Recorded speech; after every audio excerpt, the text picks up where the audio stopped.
Muy buenas noches, queridos hermanos.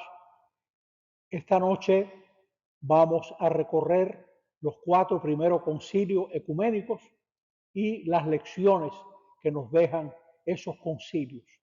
Esos concilios fueron el concilio de Nicea, el concilio primero de Constantinopla, el concilio de Éfeso y el concilio de Calcedonia.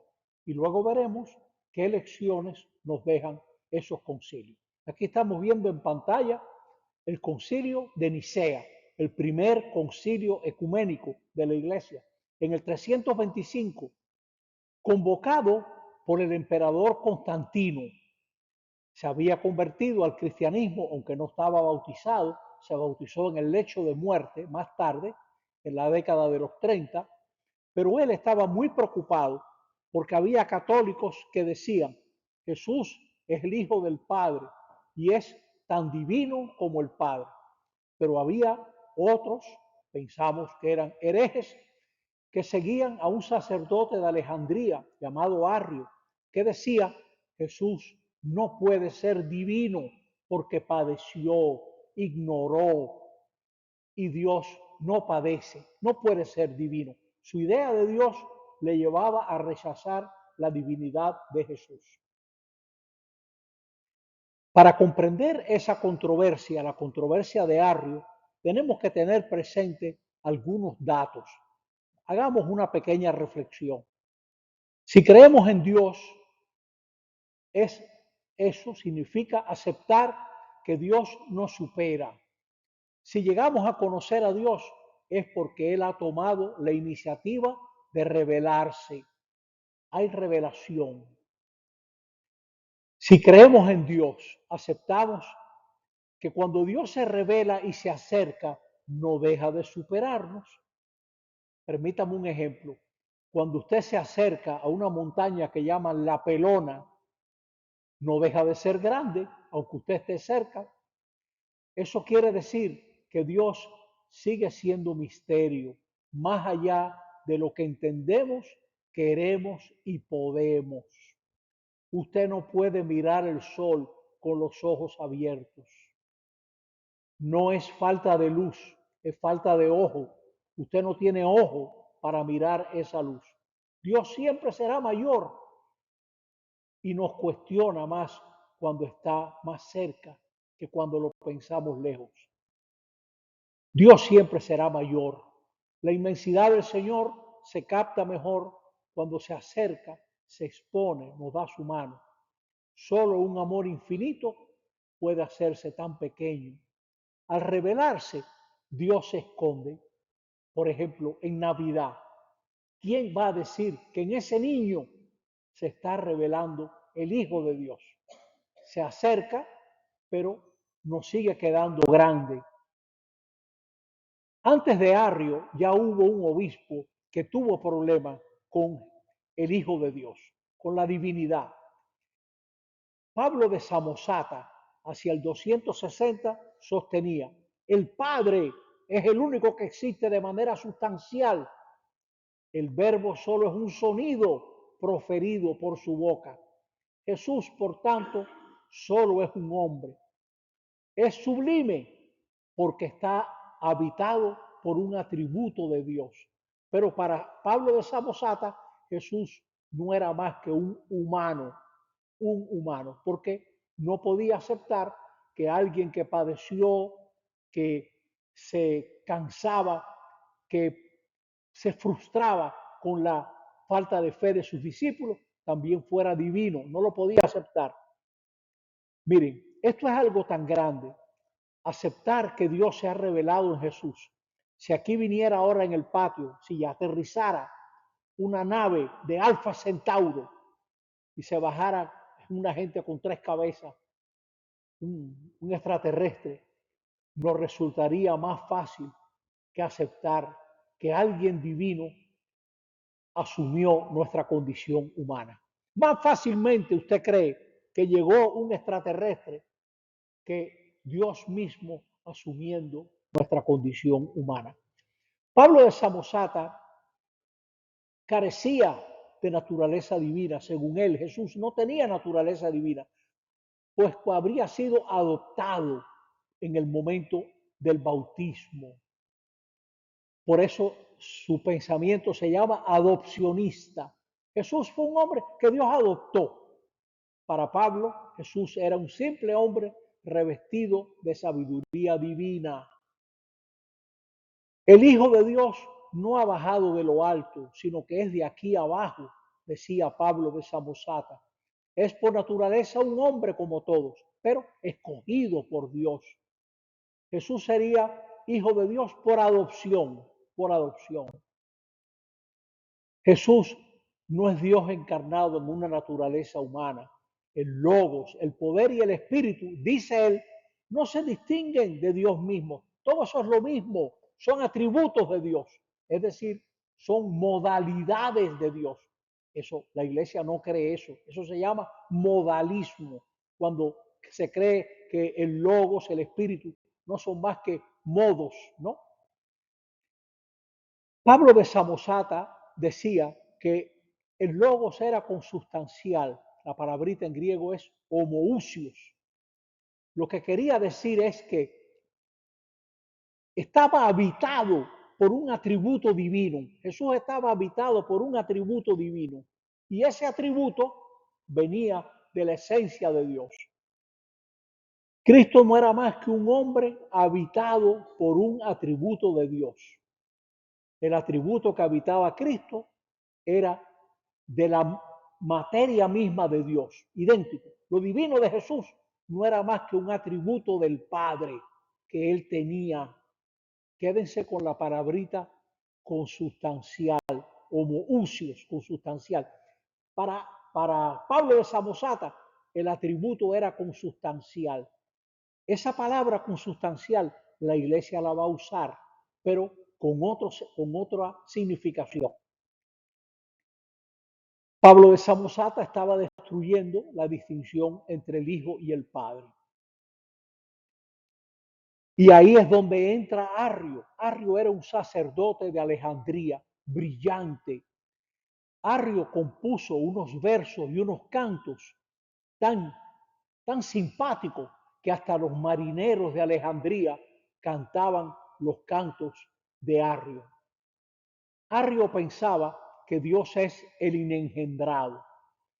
El Hijo engendrado tiene un principio, luego no es divino, no es Dios. Él decía que Jesús era la primera obra, la suprema criatura que Dios quiso llevar a la existencia, pero no era Dios. Arrio ponía al Padre encima de todo y el Hijo, una supercriatura. Fíjense en la palabrita, criatura. El Hijo era la más sublime de la criatura, la primera, pero no pasaba de criatura. El Hijo habría sido creado de la nada. El Hijo comenzó a existir antes de los tiempos por designio de Dios. No existía. El Hijo tiene un comienzo, mientras que Dios, el Padre, no tiene comienzo. Si todo esto fuera verdad, si lo que Arrio enseñaba era verdad, entonces, si el Hijo no ha existido desde siempre, Dios no ha sido Padre desde siempre. Le faltaría a Dios el Hijo o la palabra propia, eterna y esencial. Dios no habría sido Padre, comunicación desde siempre. Dios habría permanecido eternamente estéril, eternamente mudo. Era un Padre que no era Padre porque no tenía hijo. Y era un Dios que no tenía palabra, no se había expresado. El Hijo o la palabra no pueden ser algo adventicio, accidental en Dios, sino algo esencial a Dios. Dios habría sido la suprema realidad eterna, inengendrada, autosuficiente, pero era un Dios inerte, incomunicado, semejante a un puro absoluto filosófico, más que al Dios personal de la Biblia, un Dios sin entrañas ni compasión. Pero Arrio no tenía razón. ¿Por qué? Porque en Cristo hemos conocido al Padre. Hemos conocido al Padre. La iglesia primera tuvo la convicción de estar en comunión con el Padre con el Hijo y con el Espíritu. Por ejemplo, si usted lee el comienzo de la primera carta de Juan, les escribimos esto para que estén en comunión con nosotros. Y nuestra comunión es con el Padre y con el Hijo, porque Dios se comunica y el Padre se comunica totalmente en el Hijo, se comunica plenamente en el Hijo. Mire cómo dice Juan, lo que hemos visto y oído se lo anunciamos también a ustedes para que estén en comunión con nosotros, pues nosotros estamos en comunión con el Padre y con su Hijo Jesucristo. Solo podemos creer en Dios si es Padre, una iniciativa de amor. Y la prueba de que Dios es Padre es Jesucristo, su Hijo. Esa es la prueba de que Dios es Padre. Jesús dirá, cuando oren, digan Padre. Es como si nos dijera, cuando oren, entren en la relación que yo tengo con el Dios, con el Padre. Digan, Padre nuestro, Padre nuestro.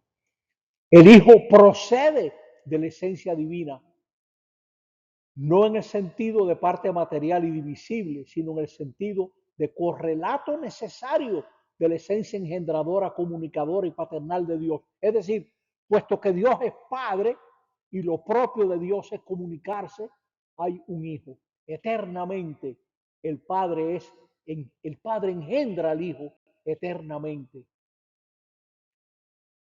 Este concilio de Nicea le respondió a Arrio, convocado por Constantino, reunió a más de 200 obispos y ocurrió en el 325. Constantino abrió el concilio con una alocución. En ese concilio había obispos que les faltaba un brazo porque se lo habían cortado, unos entraron con muletas que le habían cortado una pierna. Hubo mártires en ese concilio, gente que había aparecido en las persecuciones, sobre todo Diocleciano, que fue la última, ¿no? Ese concilio le respondió a Arrio y excluye todo subordinacionismo. El Hijo es tan divino como el Padre, tan divino como el Padre. Entre nosotros, el que viene de segundo es menos. En Dios es igual. Tan divino es el Padre como el Hijo, como el Espíritu Santo. Tan divinos. El concilio de Nicea afirmó que el Hijo es Dios de Dios, luz de luz, Dios verdadero de Dios verdadero. Hay una forma muy bonita de enseñar esto. Con una vela encendida se sacaba llama de la llama y tan llama era la primera como la segunda. Luz de luz, Dios verdadero de Dios verdadero, engendrado, no creado. De lo que sea el Padre, también el Hijo lo es. Si hubiera sido mejor tal vez decir que el Hijo era coeterno. Jesús es divino en su fondo más hondo, en su yo, en su ser. Jesús es divino en su ser. Es de Dios de quien recibe la identidad. El Hijo no procede del Padre como si fuera una criatura, sino como una comunicación eterna en la que el propio Padre se expresa cabalmente. San Juan de la Cruz decía, el Padre no tiene nada mejor que decirnos que lo que nos dice en Jesús. El Hijo es mediador y permanece en su infinitud divina, media sin dejar de ser Dios, aunque asuma una naturaleza humana. Una vez revelado, podríamos decir, precisamente por tomar esa naturaleza frágil, revela la naturaleza divina que consiste en ser amor en solidaridad. Vamos a explicar esto un poquito. ¿Qué aprendemos cuando vemos que el Hijo asume nuestra condición humana tan frágil?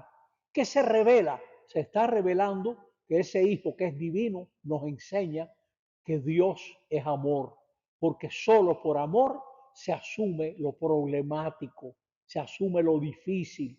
Y el Hijo de Dios se hizo hombre y habitó, puso su tienda entre nosotros. Se estableció unánimemente la fiesta de Pascua en ese concilio, el domingo siguiente a la primera luna llena, luego del equinoccio de primavera en el hemisferio norte. Y el obispo de Alejandría iba a calcular esa fecha. Cuando ese concilio se reúne en el banquete con el emperador, les parecía soñar. Pero Constantino, que era emperador y quería la unidad, no estuvo de acuerdo, no estuvo de acuerdo en que Nicea dijera, ser católico, cristiano, significa reconocer que Jesús es divino, tan divino como el Padre. ¿Por qué no le gustó eso? Porque dejaba fuera a los arrianos y él quería la unidad y la quería de mala manera. Y aquí es donde un hombre que se llamaba Atanasio, aquí es donde se destacó Atanasio. Hubo obispos, Eusebio de Cesarea, Eusebio de Nicomedia, hubo obispos que decían, bueno, no tomen eso tan en serio de que Jesús es divino. Denle cabida a los que niegan la divinidad de Jesús. Y Atanasio decía, no puede haber comunión en la iglesia con quienes niegan la divinidad de Cristo. Y lo juzgaron. Y mire qué cosa tan grande. Los, las sedes principales, las ciudades más importantes del imperio, estaban en manos de obispos que negaban la divinidad de Jesús. ¿Y quién mantuvo la fe? El pueblo sencillo. Decía San Jerónimo, todo el orbe gimió y se sorprendió al verse arriano. A Atanasio, por defender Nicea, lo castigaron y lo mandaron exilado a Occidente. Y ahí es donde él escribe una vida de un monje que se llamaba Antonio y da a conocer el monacato de Egipto. Por ejemplo, San Agustín, que murió en el 430 más tarde, leyó esa vida y quedó transformado. Atanasio lo exiliaron 5 veces por defender Nicea. Ahí se los pongo. Dice que él tenía un bultico preparado, porque cada vez que llegaba un nuevo emperador, lo primero que hacía era votarlo, porque él defendía la verdadera unidad, la unidad del concilio de Nicea. Todo este tema lo estudió mucho en ese momento, más tarde, un anglicano que se llamaba John Newman y se convirtió al catolicismo estudiando estas cosas. Newman se dio cuenta que el pueblo fue el que mantuvo la fe y él pensó, aquí está la verdadera iglesia, esta es la iglesia que yo debo aceptar.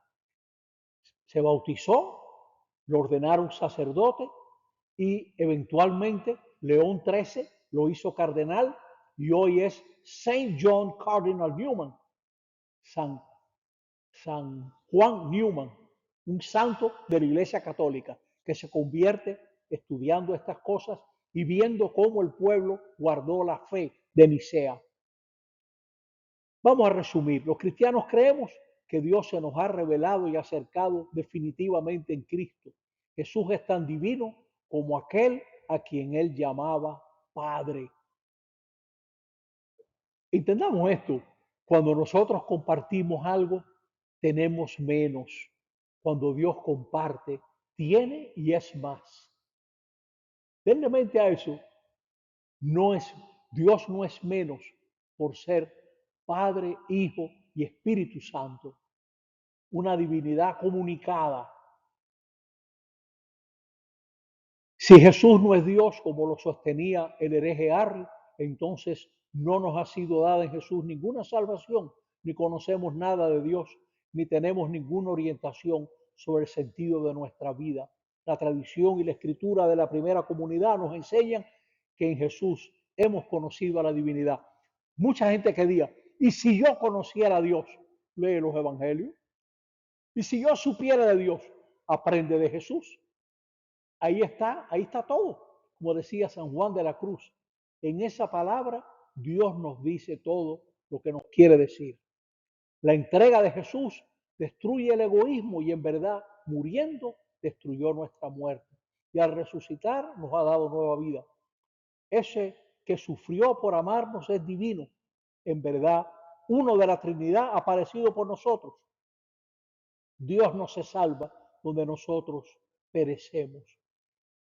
Este domingo que viene, en la exaltación de la Santa Cruz, vamos a descubrir que Dios todavía firma con una cruz, porque en la cruz vemos hasta dónde llega el amor de Dios. Una pausa.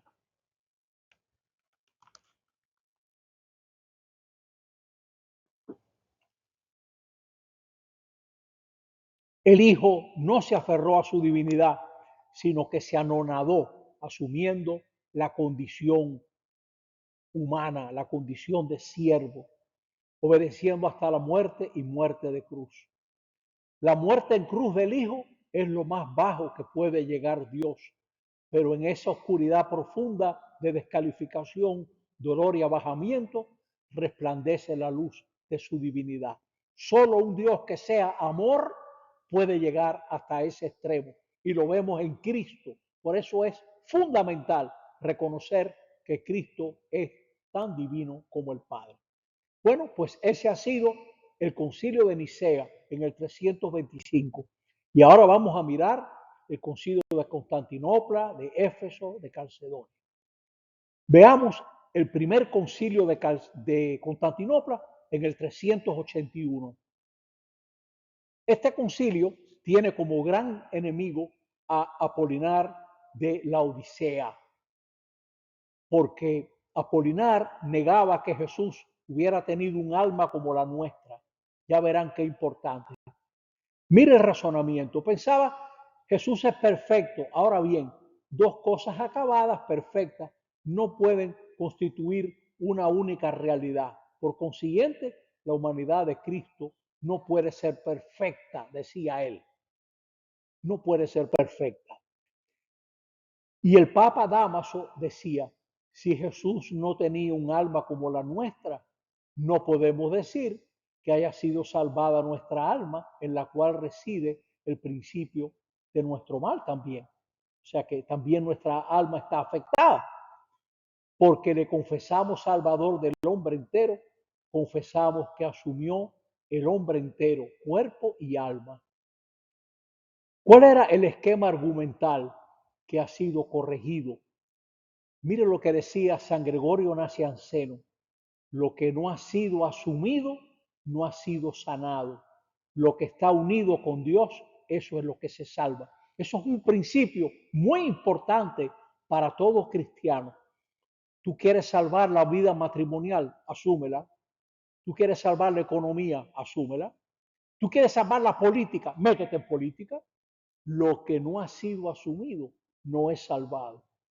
Tú quieres que haya una mejor crianza de hijos, ten hijos y asúmelo. Asumir lo que hay que resolver. Y ese fue el concilio de Constantinopla, que definió que Jesús tuvo un alma como la nuestra. Y ahora pasamos al concilio de Éfeso, en el 431. Condenó la herejía de un patriarca, Nestorio. Nestorio decía, el Hijo eterno del Padre no pudo haber nacido de María, decía Nestorio. Es decir, yo acepto que María sea madre de Cristo, pero no madre de Dios. Nestorio no podía aceptar que se dijera, el Hijo de Dios sufrió, el Hijo de Dios crecía, aprendía. No. Y todo se pierde cuando queremos salvar al Salvador. Eso es una manera de entender esto. Todas las herejías, muchas, se pueden resumir en tres frases. Los herejes siempre quieren o crear al Creador, o salvar al Salvador, o santificar al Santificador. Y esos son tres disparates, porque nadie puede crear al Creador, ni el Salvador no necesita que lo salven, ni el Espíritu que lo santifiquen. A Nestorio le pareció una falta de respeto decir que María era madre de Dios, porque no le cabía en la cabeza que el Hijo eterno del Padre naciera de la carne de una mujer, haciendo suya para siempre nuestra vida con sus afanes y sudores. Según Nestorio, el Hijo, palabra eterna del Padre, estaba en Jesús como en un templo. Hablaba de Jesús como uno que tenía dentro como una especie de zona franca divina, con malla ciclónico, planta propia, todo lo demás. O sea, no había una verdadera unidad. En Jesús, el Hijo de Dios funcionaba dentro de la cerca de la zona franca. De ahí para afuera quedaba el humano. El Hijo de Dios no se hacía cargo del humano. Según Nestorio, eso le tocaba a otro sujeto, el Cristo, pero está dividiendo al Hijo de Dios. Está poniendo de un lado al Hijo divino y al Hijo humano. Eso es un disparate. Nestorio distinguía como dos sujetos. Por un lado estaba la palabra eterna del Padre y por otro lado estaba Cristo, que sufría, nació, murió, ignoró. Pero Nestorio, por eso se negaba a decir que el Hijo de Dios hubiera sufrido, hubiera nacido de María. En definitiva, Nestorio negaba que el Hijo eterno hubiera hecho suya realmente nuestra vida humana para salvarnos. Los obispos reunidos en Éfeso le respondieron a Nestorio y le dicen, el que nació del Padre y el que nació de María son uno y el mismo. El mismo que eternamente es engendrado por el Padre, ese nació de María. Y el que padeció y resucitó son uno y el mismo. Son uno y el mismo. En Jesús no hay dos sujetos. Nosotros no adoramos por un lado a Jesús de Nazaret y por otro al Hijo de Dios. Nosotros adoramos a uno solo, a Jesús de Nazaret, verdadero Hijo de Dios, hecho hombre por nosotros, nacido de María. Lo vamos a celebrar en Navidad, que se va acercando. Ya hay gente que tiene los foquitos puestos. María es signo de la lealtad de Dios. Realmente el Hijo ha hecho suya nuestra vida humana en su ser más hondo. Verdadero y realmente el Hijo eterno del Padre nació de María, creció y padeció bajo Poncio Pilato. Realmente hizo suyo todo lo nuestro, menos el pecado. ¿Por qué no? Porque el pecado no es nuestro. El pecado nos deshumaniza. Pecar es negar la humanidad. El hombre que peca se deshumaniza. Humano es el que se abre a la gracia de Dios. De modo que hay que revisar nuestra idea de Dios y nuestra idea del ser humano. El pecado nos hace menos humanos, nos destruye. El logo de Dios, si al logo de Dios, al Hijo de Dios, se le puede llamar hombre con toda propiedad, eso quiere decir que se puede predicar de él con verdad, que ha nacido de María, que padeció, que murió bajo el poder de Poncio Pilato. Si se puede predicar de la palabra de Dios, que ha nacido de María, ha sufrido y ha muerto, ello se debe a que aquello que nació y murió era su propio cuerpo, su propia sangre. Ahora se dan cuenta de qué importante es esa palabrita que la gente reza cuando dice Santa María, Madre de Dios. Usted está diciendo sin quererlo, está recordando el concilio de Éfeso. Con esas palabras rezaban los monjes, Santa María, Madre de Dios. Es decir, ese que nació de María es hijo de Dios. Es hijo de Dios y ha hecho suya nuestra condición humana para siempre. Y llegamos al concilio de Calcedonia en el 451. Un monje de Alejandría, Eutiques, obsesionado con combatir a Nestorio, que hablaba de dos sujetos, está buscando la unidad. ¿Cómo lo logra? Dice, mira, antes de que el Hijo asumiera nuestra condición humana, había dos naturalezas, la divina y la humana. Pero después que el Hijo asume la naturaleza humana, ya la humanidad es absorbida por la divinidad. Queda una sola naturaleza. Naturaleza en griego es physis, por eso estos herejes se llaman monofisitas, los que creen que en Jesús solo hay una naturaleza, la divina. Por eso se les llama así, monofisitas. Voy a repetir esto. Ellos decían, antes de la unión hay dos naturalezas, pero cuando el Hijo asume la naturaleza humana, la divina se traga la humana y queda nada más la divina, con lo cual hay unidad en Cristo, pero esa es unidad mala, eso es una unidad que niega que Cristo hubiera sido humano. Ese concilio de Calcedonia fue el que le respondió a Eutiques. Dice, antes de la encarnación existían dos naturalezas. Después de la unión, solo hubo una naturaleza en Cristo y que la humanidad de Él no era la misma, de la misma esencia nuestra. Para Eutique, la naturaleza humana no es una simple apariencia, pero excluye que pueda ser equiparada a nuestra naturaleza y niega que Cristo sea también consustancial con nosotros. Niega eso. No hay cercanía con nosotros.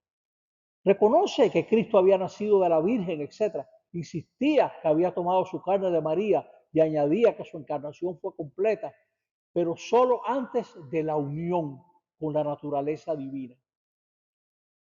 Esas afirmaciones fueron encontradas contrarias a lo que la iglesia creía. Eutique fue depuesto de sus cargos, excomulgado y privado de su posesión en el monasterio. Como postulaba monos, sola naturaleza, physis, esa herejía se llama monofisita. Miren, de todas las que hemos estudiado, esta también es muy importante. Los arrianos son importantes porque los bárbaros, antes de entrar en el imperio, ya eran arrianos. Los bárbaros entraron en números significativos en los 300, los 400, o sea, siglo IV, siglo V. Cuando los bárbaros entraban en el imperio romano, eran arrianos, porque ¿quién le había anunciado a Cristo? Un obispo arriano, se llamaba Ulfila, que hablaba muchas lenguas de los bárbaros, se entendía con los bárbaros, y todos esos bárbaros fueron arrianos, muy peligrosos. Pero también esta fue tremenda, porque en Oriente los emperadores les daba mucha pena ver a su imperio de Oriente, Constantinopla, lo que es Turquía hoy en día, lo que es el Medio Oriente, Egipto, les daba mucha pena. Mira, están los católicos de Calcedonia y los monofisitas, y querían unirlo, y lo querían unir de mala manera, y siempre inventaban fórmulas que hacían trampa y negaban al concilio de Calcedonia. Después de Éfeso, hubo, después de Éfeso, antes de Calcedonia, hubo un concilio. Lo presidió un patriarca amigo de Eutiques. Y por eso se llama el latrocinio de Éfeso, porque en ese concilio rehabilitaron a Eutiques. Permítame un ejemplo muy sencillo que usted lo va a entender. Y así saludo a los venezolanos, que mañana es su patrona, Nuestra Señora de Coromoto. En Venezuela, un señor dijo, yo gané las elecciones, enseña las actas. No, yo gané, se acabó. ¿Cómo usted ganó? Yo tengo el ejército, usted se quieto. O sea, así cualquiera. Y entonces dice, miren, vamos a someterlo a la Junta Central Electoral. Le faltó decir, yo la nombré, ¿qué es lo que van a decir? O sea, ¿se entiende? Esto fue el latrocinio.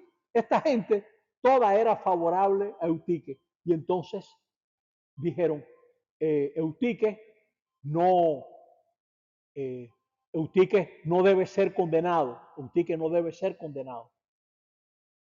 Pero más tarde eh, eh, va a haber el concilio de Calcedonia. O sea que Eutique, a través de Enllaves, un eunuco Crisafio, fanático adversario del nestorianismo, pero tenía una teología deficiente, hicieron ese latrocinio de Éfeso. Pero muerto el emperador que favorecía a este señor, el nuevo emperador Marciano y su esposa, Pulqueria, le dicen al Papa León, vamos a condenar esto. Y aquí es cuando se reúne Calcedonia y condenan a Eutique en el 451. ¿Se dan cuenta? Nicea en el 325 condena a Arrio. Constantinopla en el 381 condena a Apolinar de la Odisea. Éfeso en el 431 condena a Nestorio. Y ahora Calcedonia en el 451 condena a Eutiques. Se va defendiendo la fe. El concilio de Calcedonia cita un documento del Papa León, que es muy bonito, porque ya en ese momento, en el siglo V, Dicen los obispos de Oriente, a través de la carta de León nos ha hablado Pedro. Pedro nos ha hablado. ¿Qué es lo que dijo el Papa León? Enseñamos a uno y el mismo Cristo, Hijo, Señor, el único engendrado, conocido en dos naturalezas, sin confusión, sin cambio, sin división, sin separación. Jesús de Nazaret es verdadero Dios y verdadero hombre.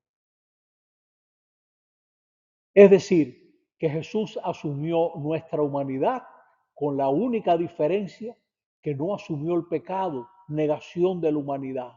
¿Se acuerdan de ese pasaje tan importante de la carta a los hebreos? Pasó por donde pasamos nosotros, hizo suyo todo lo nuestro, menos en el pecado, menos el pecado.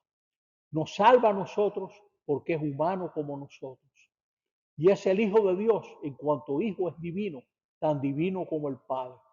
En Jesús, el Padre se expresa cabalmente. Él es la palabra y así también lo entendemos por el Espíritu Santo.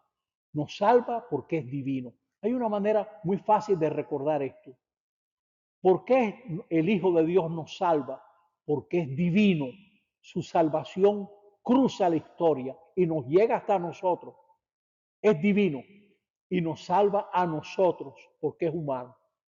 Nos salva a nosotros porque es humano. No es humano, no nos salva a nosotros. No es divino, no nos salva. Ahí está una manera. Hemos hablado de varias sedes patriarcales. Vamos a recordarlas un momentico. Las vemos aquí.